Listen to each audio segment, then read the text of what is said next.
Hi everybody, this next part of the lesson connects back into the last one, so we're going to start here on the top left doing stuff you already know. If you have a sentence like J is between K and L, and it asks you to draw a picture, you just have to put on 3 collinear points with one of the points in between. You have to reread those sentences. Which letter is between? And the answer is J is between. And then K goes on one side, L goes on the other side. It really doesn't matter. But it makes sense to do them in the order that they're listed if it doesn't matter. But it does matter for J because it specifically says J is between. That means it's not an endpoint. It can't go on the left or the right. It says next, right below here, write the segment addition postulate with letters. KJ plus JL. That's KJ, that's the first part of the left, plus JL, the second part of the right.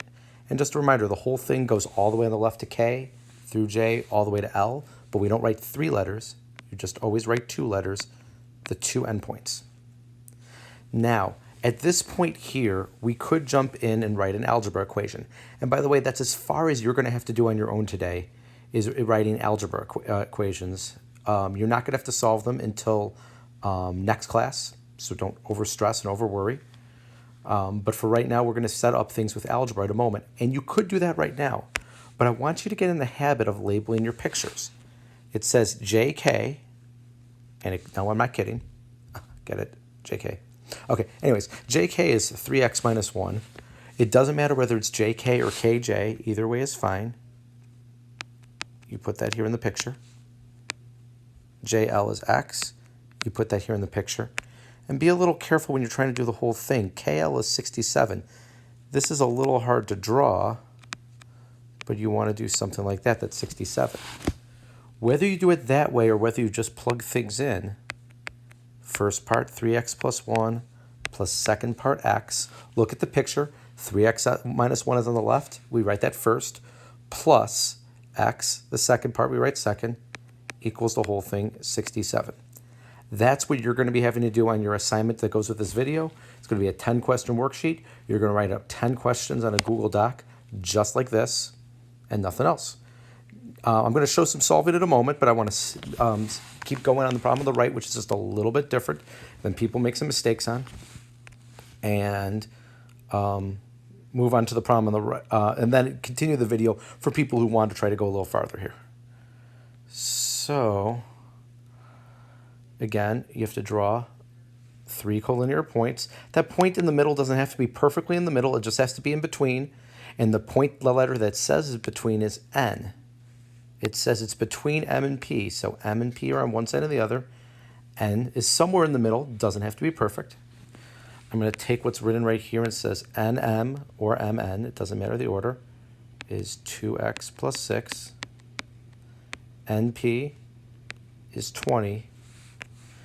And then MP is all the way across the picture. And that's 5x minus 1 going all the way across. With just 2 letter things, the left part of the picture is M and N. The right part of the picture is N and P. And the whole thing is MP. So with algebra, it's the same idea. The first part on the left is 2x plus 6. Second part of the right is 20. And the whole thing is 5x minus 1. And again, we're doing this sort of visually, so take a look what I'm about to do here in yellow. The first part is 2x plus 6. That goes on the left.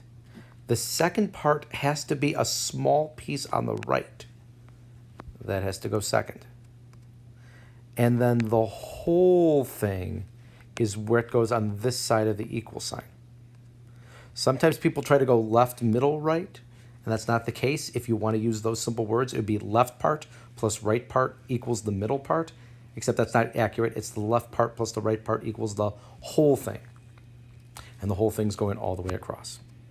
Okay, this is what you'll need to be doing today. So if you wanted to stop the video here, you can. If you want to see what's coming next, not right now, but soon, what you're going to have to eventually do is do some of the Algebra 1 stuff we were reviewing the last couple weeks, and set up and solve an Algebra 1 equation. So this should look familiar. The first problem here on the left is pretty easy.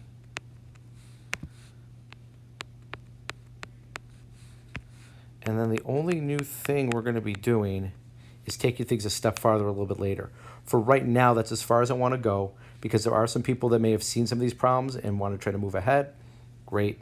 I'll do these parts of the notes. I'm leaving the very bottom line for later. Just as a reminder here, do not combine the 2x with the 5x. Nope, there's an equal sign here. We can't combine them. We can only combine things on the same side. So 2x plus 26 equals 5x minus 1. Now you can move things to both sides. Careful, it's not combining because there's an equal sign between them. It's adding or subtracting. And again, I'm going to stop here. Whoops, forgot an equal sign. Excuse me. So people who wanted to keep going, you could keep going. It would work, but you don't have to. I'm going to highlight here in the moment today, that this is what you're going to be doing today. Writing things like 3x minus 1 plus x equals 67 and just stopping. And writing things like this, 2x plus 6 plus 20 equals 5x minus 1 and then stopping. Next block period we're going to spend time on actually solving the algebra equations, but I didn't figure it made sense to start working on solving as an entire class when we had that going on, when you only had a little bit of time left in class, and this was the second of 2 assignments rather than the first one. If this is the first of 2 assignments, we would have kept going. Instead, we'll pick this up our next block period. Take care, everyone. Hopefully everything goes well, and I'll talk to you later.